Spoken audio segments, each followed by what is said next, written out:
아이야 기운을 내라 라는 제목으로 오늘 본문의 말씀을 함께 묵상해 보고자 합니다. 제가 좋아하는 나태주 시인의 시 가운데 화살기도라는 제목의 시가 있습니다. 아직도 남아있는 아름다운 일들을 이루게 하여 주소서. 아직도 만나야 할 좋은 사람들을 만나게 하여 주소서. 아멘이라고 말할 때 내 얼굴이 떠올랐다. 퍼뜩 놀라 그만 나는 눈을 뜨고 말았다. 이런 시입니다. 요즘 저는 화살 기도를 자주 하면서 보내고 있습니다. 마음 같아서는 미사일 기도라도 쏘아드리고 싶은 마음이죠. 오늘 이 화살 기도라는 시의 내용 속에 제 마음의 울림이 있는 것은 아멘이라고 말할 때 내 얼굴이 떠올랐다. 누구의 얼굴이었을까? 나라면 누구의 얼굴이 떠오를까? 이런 생각을 해보았습니다. 여러분, 사람의 만남이라는 것이 누군가에게는 정말 축복된 만남이 아닐 수가 없는 것입니다. 우리는 저마다 그런 만남을 기대하고 살아가죠. 누군가 기도하다가 아멘이라고 말할 때 여러분의 얼굴을 떠올렸으면 좋겠습니다.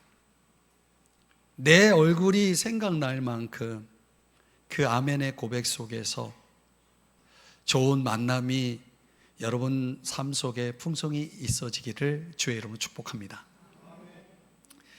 오늘 본문의 이야기가 바로 그런 이야기입니다.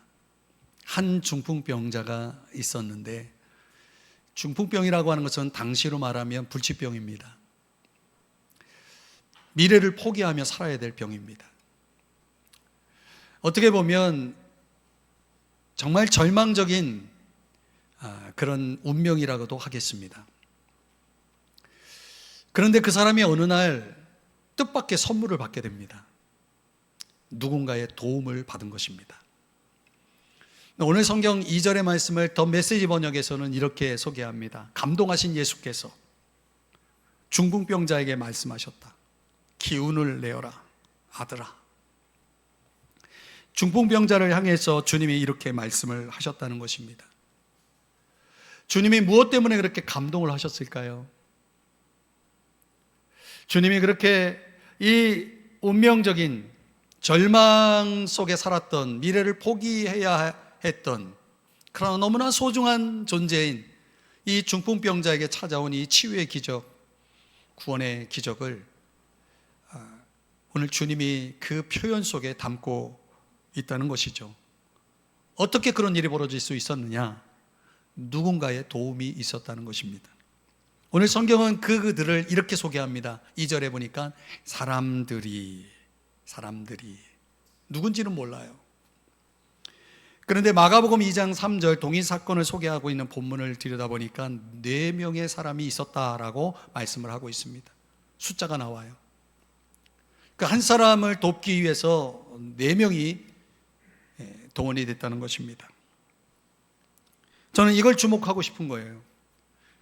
희망, 미래를 포기할 수밖에 없었던 한 중풍병자에게 뜻밖의 주어진 선물, 다시 기운을 낼 수 있고, 뭔가 그가 기대했던, 정말 그토록 원했던 구원의 선물을 얻을 수 있도록 도와주었던 그 4사람이 했던 일들, 그것이 오늘 저와 여러분이 살아가면서 우리가 본받아야 할 모범이 된다는 사실이죠.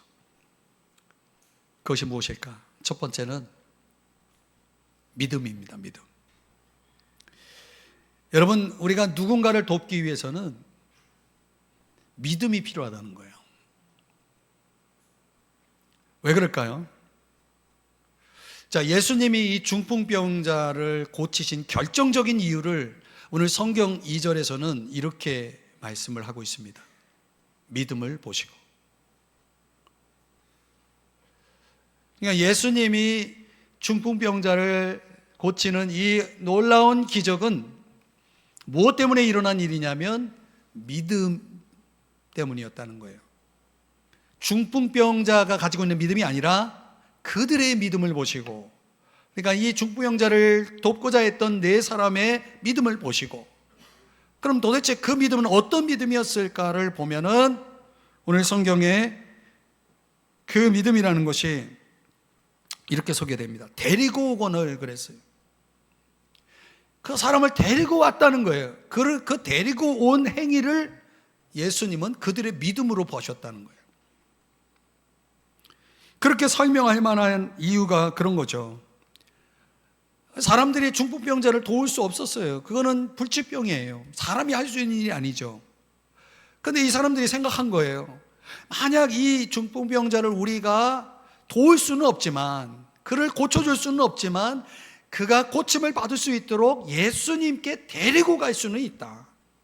근데 그들이 할 수 있는 건 뭐예요? 데리고 가는 건 할 수 있다. 데리고 가기만 하면 예수님은 고쳐주실 수 있는 분이시다라는 믿음을 가졌다는 거예요. 그러니까 예수님은 보통 의사가 아니라 그분은 전능의 하나님이실 것이다 라는 믿음이 거기에 깔려 있는 거죠. 오늘 우리가 누군가를 돕기 위해서는 이런 믿음을 가지고 있어야 된다는 거예요.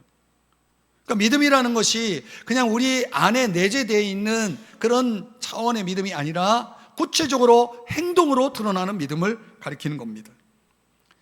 그냥 믿고 안 됐다, 우리가 기도해 주자 그러고 끝난 게 아니라 그들은 이 사람을 데리고 예수님에게 왔다는 거예요. 이게 믿음인 거예요. 그래서 그냥 마음에만 머물러 있는 것이 아니라 행동으로 그를 데리고 오는 이 행위를 예수님은 믿음이라고 말씀하신 거예요. 야고보서 2장 14절의 말씀에 보면 사람이 믿음이 있노라 하고, 오늘날 믿음이 있다고 말하는 사람 많죠. 그러나 행함이 없으면 무슨 유익이 있으리요? 그 믿음이 능히 자기를 구원하겠느냐? 여러분, 행함이 없는 믿음이라는 것은 아무 유익이 없다는 거예요. 누군가에게 유익을 줄 수 없는 믿음은 진짜 믿음이 될 수 없다. 그래서 죽었다라고 26절에 말씀을 하는 겁니다. 죽었다는 것은 믿음이 아니라는 거예요.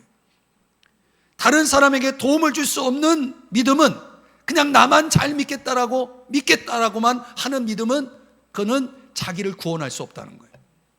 진짜 믿음이 아니라는 거죠. 그냥 오늘 예수 믿는 사람이 어떻게 살아야 되는지를 보여주는 겁니다. 누군가 도움을 요청하면 사람들은 다 저마다 보편적인 핑계를 가지고 대합니다. 그걸 거절하죠. 보편적인 핑계라는 건 이런 거죠. 도울 게 없다. 난 돕고 싶지만 도울 게 없다. 도울 길이 없다. 이런 거는 보편적인 핑계 아니겠습니까? 근데 정확하게 말하면 도울 게 없고 도울 길이 없는 게 아니라 도울 마음이 없는 거죠. 여러분, 우리가 도울 마음을 가지고 있으면 어떤 방법으로도 도울 수가 있는 것입니다. 그래서 마가복음 2장 2절에 보면 같은 사건을 소개하는 이 본문에서 지금 상황이 어떤 상황인지를 보여줍니다. 많은 사람이 모여서 문 앞까지도 들어설 자리가 없게 되었는데, 그러니까 이 중풍병자를 예수님을 만나게 해줘야 되는데 예수님 앞에 갈 방법이 없는 거예요. 길이 막혀 있는 거죠. 그러면 핑계가 있는 사람은 봐라, 사람들 때문에 갈 수가 없어, 만날 수가 없어, 우리가 할 수 없어, 그냥 포기하겠죠. 그러나 이 사람들에게 믿음이 있었다는 거예요. 돕고자 했다는 거예요. 마음이 있어요. 그러니까 포기하지 않고 도울 길을 찾았다는 거예요. 찾아서 그들이 한 일이 뭐냐면 마가복음 2장 4절에 이 사건을 소개하기를 지붕을 뜯어 구멍을 내고 중풍병자가 누운 상을 탈아 내렸다, 이렇게 말씀을 하고 있는 것입니다. 여러분, 방 안에 있던 사람이, 예수님이 얼마나 놀랬겠어요. 갑자기 지붕이 뜯어지고 위에서 뭐가 내려오니까 보니까 침상이 하나 내려오는데 사람이 거기에 누워 있는 거예요. 얼마나 놀랬겠어요. 이런 황당한 일을 보면서 사람들은 놀라고 있지만 예수님은 믿음을 보셨다는 거예요. 야, 저거 믿음이네. 저 믿음의 행위를 보면서 감동을 받으셨다는 거예요. 여러분, 그렇습니다. 누군가를 돕기 위해서는 우리가 예컨대 믿지 않는 사람 예수 믿게 하는데 도움을 주기를 원한다면 중요한 거는 먼저 내가 믿음의 사람이 돼야 돼요. 나도 믿음이 없는데 누구를 믿게 하겠어요?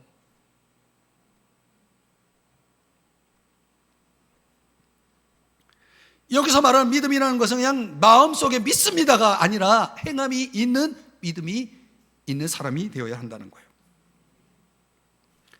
사실 오늘날 예수를 믿고, 저도 거기에 해당되지만 예수를 믿고 있는 사람들의 배후에는 누군가의 이런 행함이 있는 믿음이 있었기 때문에, 누군가의 믿음의 도움을 받았기 때문에 오늘 저도 여러분도 이 자리에 있다라고 저는 생각합니다.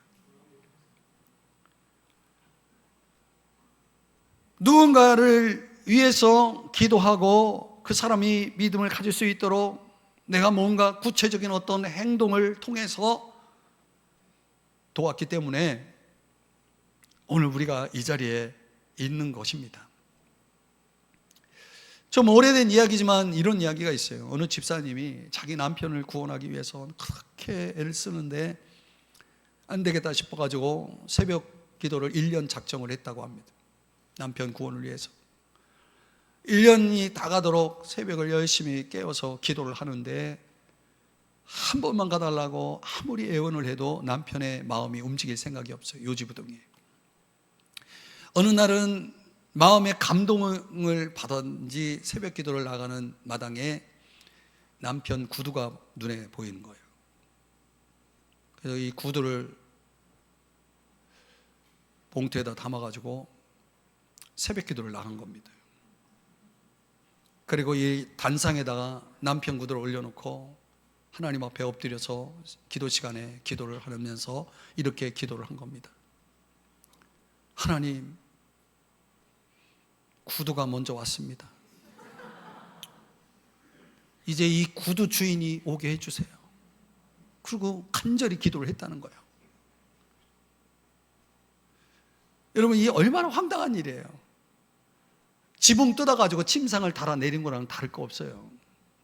그리고 그날 집에 돌아와가지고 저녁 때 남편에게 그날 있었던 이야기를 하면서 내가 당신 구두를 가지고 새벽 기도 나가가지고 이렇게 기도를 했다. 그랬더니 남편이 뭐라고 그랬을까요?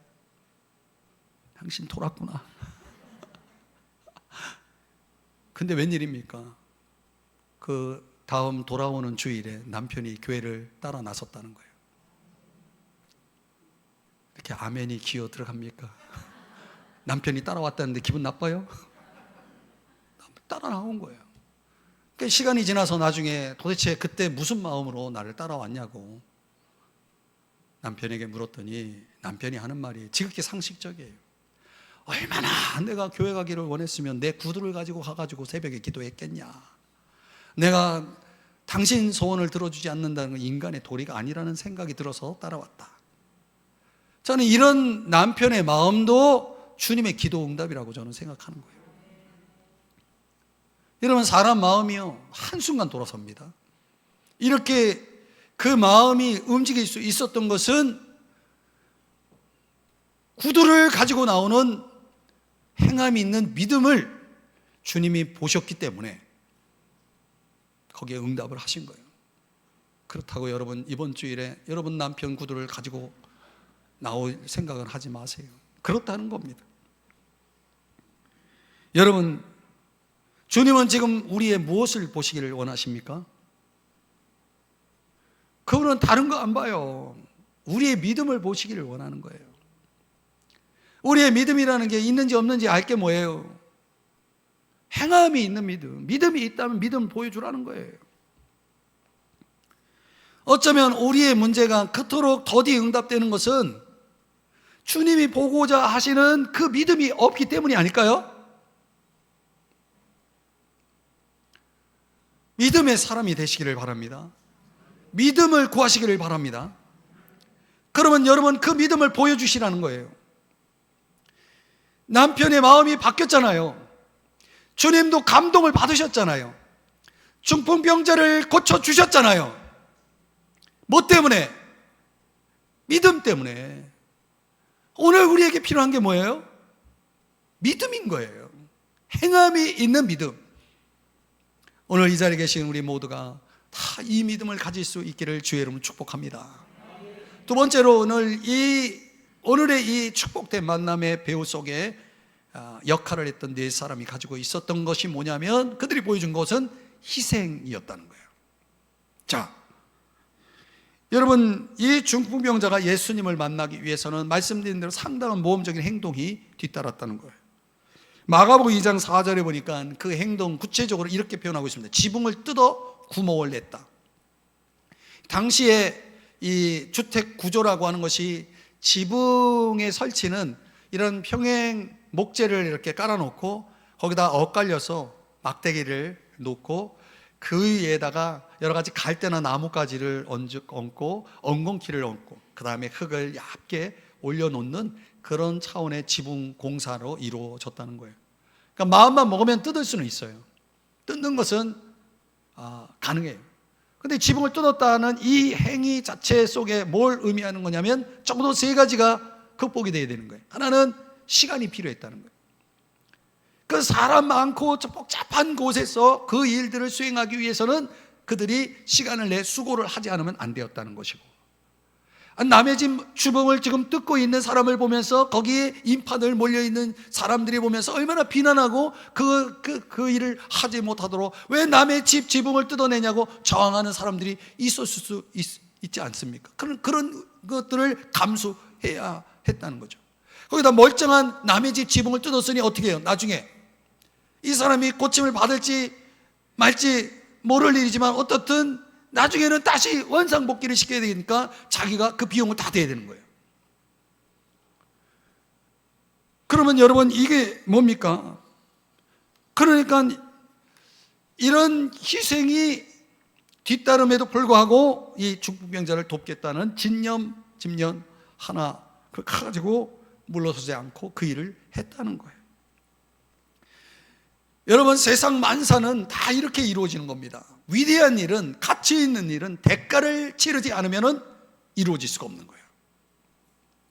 우리는 아무 대가 없이 뭔가 위대한 것이 내 안에 주어지기를 바라고 있다면 그건 유행이죠. 여러분이 사랑하는 이가 도움을 받고 구원을 받기를 원하면은 거기에 상응한 희생값이 지불되어야 한다는 거예요. 그걸 각오할 수 있어야 되는 거죠. 근데 그게 하기 싫으니까 결국은 아무 일도 일어나지 않는 것입니다. 시간도 내고 그 사람을 만나서 식사도 사주고 우리가 할 수 있는 여러 가지 희생들이 있죠. 제가 이 말씀을 준비하면서 생각난 사람이 있는데, 제가 다녔던 교회 한 분 권사님은 그 교회는 예배가 한 10번 있어요. 10번. 아주 큰 교회입니다. 근데 이분이 얼마나 전도를 많이 하는지, 그분은 그 교회의 모든 예배를 참석해요. 주일날 1부 때부터 그 7시 이른 시간서부터 해가지고 오후에 4시 있는 모든 예배를 참석하는데, 왜 그렇게 하느냐면 1부 때 데려오는 사람이 있고 2부 때 데려오는 사람이 있고 3부 때 데려오는 사람이 있고 모든 예배 때 데려오는 사람이 있어요. 얼마나 전도를 많이 하는지. 그러니까 그분은 주일날 얼마나 바빠. 목사님들보다 더 바빠요. 모든 예배를 참석하면서 그 사람들을 그 시간에 맞춰서 데려올 사람들 데려오는 거예요. 그분에게는 주일은 빠질 수 없는 주일이에요. 내가 아니면 데려올 사람, 그 사람은 예배를 못 드리는 거예요. 그 사람을 위해서 그분은 52주 한 번도 빠진 적이 없어요. 그 사람 데리고 오기 위해서. 그 데려올 사람이 못 나오는 경우는 있어도 이 권사님은 주일날 빠진 적이 없어요. 여러분, 이게 솔직히 목사인 저도 저렇게 내가 평신도라면 그렇게 할 수 있을까? 이게 얼마나 큰 희생인 거예요. 근데 이분에게는 그게 있는 거예요. 내가 그 사람을 데리고 오지 않으면 그 사람이 예배를 드릴 수 없고, 예배를 드릴 수 없으면 하나님을 못 만나고, 하나님 못 만나면 지옥 가니까 내가 어떻게든 그 사람을 도와야 되겠다 해가지고 그렇게 주일날마다 스케줄을 꽉 채워가지고 주님 앞에 헌신을, 희생을 하는 거예요. 여러분, 이보다 더 위대한 투자가 어디 있습니까? 주일날 얼마나 할 일이 많겠어요. 갈 곳도 많고 할 일도 많고, 그러나 그런 거 다 포기하고 내려놓고 희생하고 그 위대한 투자를 위해서, 가치를 위해서 그렇게 헌신하는 거예요. 그럼 오죽했으면 교회가 목사님이 너무 고마워가지고 그분 성지순례 공짜로 보내주고, 집에 냉장고도 없으니까 냉장고도 사주고 막 그랬거든요. 너무 고마워가지고. 여러분, 교회가 그렇게 고마워했다는 건 우리 하나님은 얼마나 기뻐했겠어요. 사람이 희생이라는 건요, 그 사람에게는 엄청난 코스트를 지불하는 것이겠지만은 그 희생이 있기 때문에 축복을 받는 사람이 있는 것입니다. 위대한 투자죠. 그래서 희생이라는 것은 잃어버리는 것이 아니라 자신의 것을 필요한 사람에게 넘겨주는 것이다, 이렇게 정의를 하더라고요. 여러분이 들어보셨겠지만 캠브리지 대학 출신의 지식인이면서 스포츠 스타인 C.T. 스터드라고 하는 사람이 있습니다. 유명한 사람이죠. 그가 자기 앞에 이 보장된 출세기를 내려놓고 선교하겠다고 나서니까 사람들이 도대체가 당신 정신이 있냐고, 그럴 만한 가치가 있냐고 그랬더니 이 스터드가 뭐라고 대답합니까? 예수님이 나를 위해 자기의 목숨을 버리신 것이 사실이라면, 그게 사실이라면, 예수님이 나를 위해 십자가에서 못 박혀 죽으시는 그 자기 목숨을 내어주신 일이 사실이라면 내가 어떤 희생을 해도 그건 지나치지 않습니다. 사실 우리가 이 십자가의 은혜를 여러분이 정말 믿고 깨닫고 있는 분들이라면, 우리가 예수 믿고 예수님을 위해서 하는 어떤 희생이라고 해도 그 희생은 희생이라고 말할 수가 없는 것입니다. 부끄러운 거죠. 감히 주님 앞에 내가 어떤 희생을 했다라고 말할 수 있겠냐는 거예요. 오늘 이 네 사람이 보여준 희생이 중풍병자에게 주어진 이 위대한, 아주 뜻밖의 이 엄청난 선물이라는 것은 단순하게 몸의 병을 고침받는 사원에서 끝난 것이 아니라 그의 영원한 미래를 결정하는 것까지, 그에게 현재와 미래를 선물하게 하는 그런 결과를 낳았다는 거예요. 여러분, 우리가 누군가를 위해서 선물한다고 하면 다 그 현재지향적인 거죠. 이 땅에서만 필요한 거죠.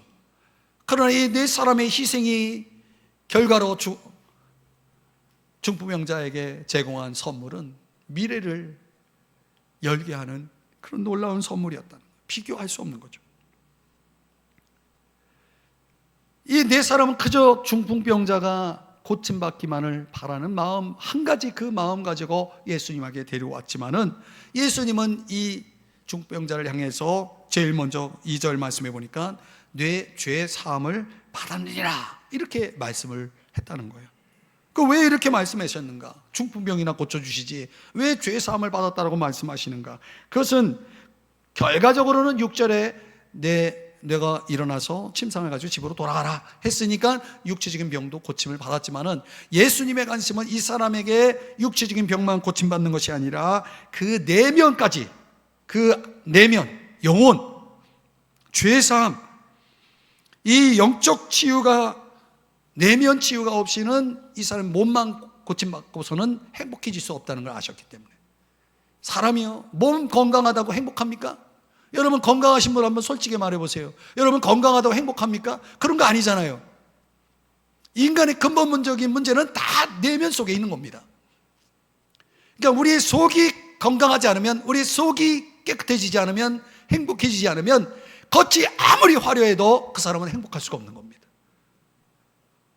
그러니까 이 네 사람의 희생이라고 하는 것은 결과적으로 보면 그들이 하고자 했던 일보다 더 위대한 일을 했던 거예요. 마태복음 9장 6절에 보니까 인자가 세상에서 죄를 사하는 권능이 있는 줄을 너희로 알게 하려 하노라. 이 말씀인즉은 예수님은, 여러분, 죄인인 인간이 동일한 죄인 인간을, 죄를 용서할 수가 없습니다. 같은 죄인끼리 뭘 용서를 합니까? 죄사함이라고 하는 것은, 죄를 용서한다는 것은 하나님만이 가지고 있는 권세거든요. 그러니까 예수님이 바로 그런 분이었던 거예요. 하나님이셨던 거예요. 그는 중풍병자에게 좋은 의사가 있으니까 우리 데려가자 해가지고 데려온 차원이 아니라 중풍병자가 하나님을 만나게 해준 거예요. 예수님이 하나님이시기 때문에. 그럼 예수님이 그 사람의 소망이고 구원이었던 거예요. 사랑하는 여러분, 그렇기 때문에 오늘 저와 여러분이 예수님을 전하고 예수님 앞으로 사람들을 인도해야 될 이유가 거기에 있는 것입니다. 거기에 영원한 미래가 열리고 현지적으로 새 힘을 얻게 되고 그의 약함들이 고침받을 뿐만 아니라 내면이 치유되는 놀라운 이런 역사가 이루어지는 최고의 선물이 바로 예수님이라는 거예요. 예수님.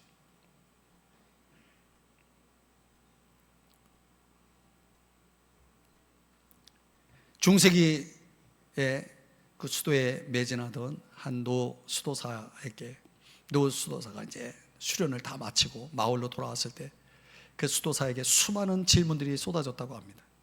그런데 모든 질문에 대한 답은 하나였다고 그래요. 예수 그리스도. 여러분, 우리가 알아야 될 가장 중요한 진리가 뭡니까? 이 수도사는 예수 그리스도 이렇게 답하는 거예요. 여러분, 사람이 어떻게 하면 행복해질 수 있습니까?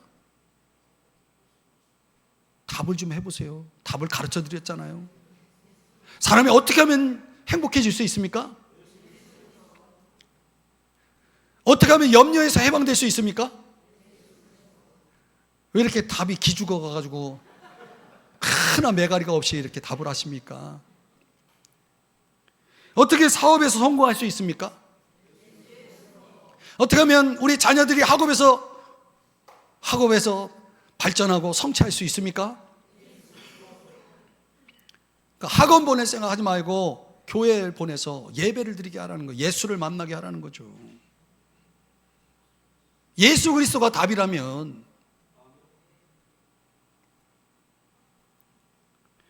여러분, 우리 인간의 모든 문제의 답은 예수 그리스도인 거예요.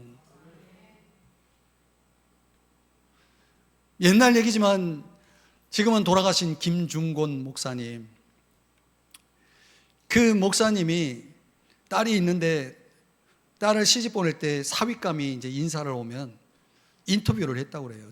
근데 그 인터뷰는 질문이 딱 하나예요. 원 퀘스천이.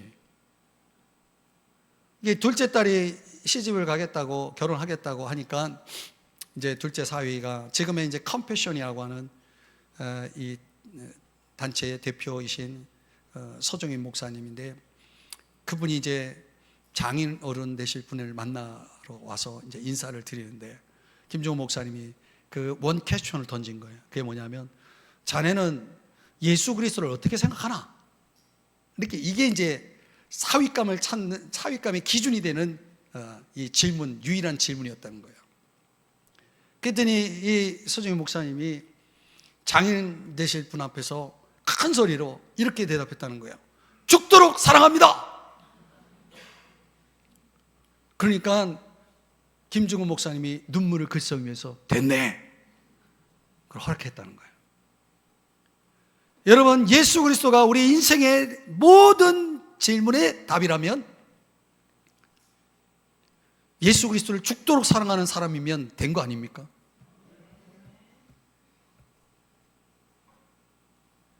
다른 무엇이 필요했겠어요? 오늘 우리가 너무 다른 답들을 너무 많이 갖고 있기 때문에 우리 신앙이 복잡해지는 거예요. 여러분, 우리 예수 믿는 사람들은 심플 라이프를 살아야 되는 거예요. 심플해져야 된다는 거예요. 예수님 한 분으로 모든 게 다 답이 풀리고, 문제가 풀리고, 답이 나오고, 그리고 인생 길이 열리는 거예요. 그렇게 믿는 사람이 진짜 예수를 믿는 사람이라고 오늘 성경이 우리에게 가르쳐 주는 것입니다. 그러니까 그분을 전하기 위해서, 그분에게 다른 내 사랑하는 이들을 이끌기 위해서 우리가 할 수 있는 일을 해야 될 준비를 하시라는 거죠. 저 유명한 선교사인 알버트 슈바이처의 그 일화 가운데, 그가 자기의 미래, 보장된 미래를 포기하고 아프리카 선교에 나서겠다라고 하니까 사람들이 도대체 왜 이렇게 무모한 결단을, 뭐 때문에 이런 결단을 내렸냐고 질문을 했을 때 그 슈바이처의 답은 이랬다고 하죠. 빚을 갚기 위해서입니다. 빚을 갚기 위해서입니다. 무슨 빚이냐? 내가 내 인생 온통 빚으로 이루어졌다라고 하는 사실을 제가 철이 들어서 깨달았습니다. 지금까지 제가 여기 있기까지 온통 빚을 지고만 살아왔습니다. 이제는 제가 빚을 갚아야 될 때입니다. 이렇게 답을 했다고 합니다. 여러분 생각해 보세요. 오늘의 내가 있기까지, 오늘 이 자리에 내가 있기까지 오늘 얼마나 많은 사람들의 희생이 여러분 삶 속에서 있었겠습니까? 그런데 여러분 무엇보다도 독생자를 아끼지 아니하시고 저와 여러분의 죄악을 위해 십자가에 죽기까지 내어주신 하나님 아버지의 은혜가 있었기 때문에 오늘 우리가 이 자리에서 지금 예배를 하고 있는 거 아니겠습니까? 그럼 오늘 우리는 하나님 아버지께 큰 빚을, 말할 수 없는 빚을 지고 있는 것이고, 나아가 살아오면서 지금까지 나를 있게 한 많은 사람들의 그 사랑과 은혜의 빚을 지고 있다면 그 빚을 이제는 갚아야 될 때도 되지 않았습니까? 언제까지 누가 나를 위해서 희생해야 되겠습니까? 바울은 로마서 1장 14절에서 이런 고백을 합니다. 나는 빚진 자입니다. 그러니까 바울이 예수님을 믿고 나서 그가 그의 일생을 지배했던 삶의 동기의 모티브는 이거였어요. 나는 빚진 자다. 고린도후서 5장 13절 14절에서는 그는 말합니다. 내가 미쳤어도 하나님을 위한 것이다. 여러분 마치 다른 사람들이 볼 때는 바울은 미친 사람이에요. 예수님 때문에 미친 사람이에요. 여러분 신앙생활을 열심히 하다 보면 다른 사람들은 그렇게 보여요. 정신이 온전해도 여러분을 위한 것입니다. 왜? 그것은 그리스도의 사랑이 나를 지배하고 있기 때문이다. 그 사랑이 지배하고 은혜가 지배한 사람들은 항상 빚진 자의 마음을 가지고 그 빚을 갚아야 하기 때문에, 그 은혜를 갚아야 하기 때문에 사는 거예요. 내가 오늘 예배를 드리는 것도, 하나님 앞에 나와 헌금을 하는 것도, 기도를 드리는 것도, 봉사를 하는 것도, 여러분들이 삶 속에서 열심히 땀을 흘리며 살아가는 것도 다 뭐 때문에요? 빚을 갚기 위해서 하는 거예요. 고린도전서 15장 10절 말씀해 보면 내가 오늘에 이르게 된 것은 하나님의 은혜로 된 것이라. 내가 얼마나 열심히 살았는지 모른다. 그러나 그건 내가 한 것이 아니라 나와 함께 하신 하나님의 은혜가 한 거라고. 여러분 이런 고백으로 살았다는 거예요. 오늘 저와 여러분은 어떤가요? 오늘 이 은혜의 빚을 지고 있는 우리도 이제는 좀 철이 들어서 빚을 갚아야 되지 않을까요? 탈무드에 이런 말이 있어요. 빚진 자들이요 힘을 합하십시오. 그리고 누군가 당신 곁에 있는 한 사람에게 축복의 등불이 되어 주십시오. 오늘 우리가 빚진 자로서 해야 할 일은 우리 곁에 있는 사람들에게 축복의 등불, 빚을 갚는 심정으로 희생의 등불이 되어서 살아가야 하는 것입니다.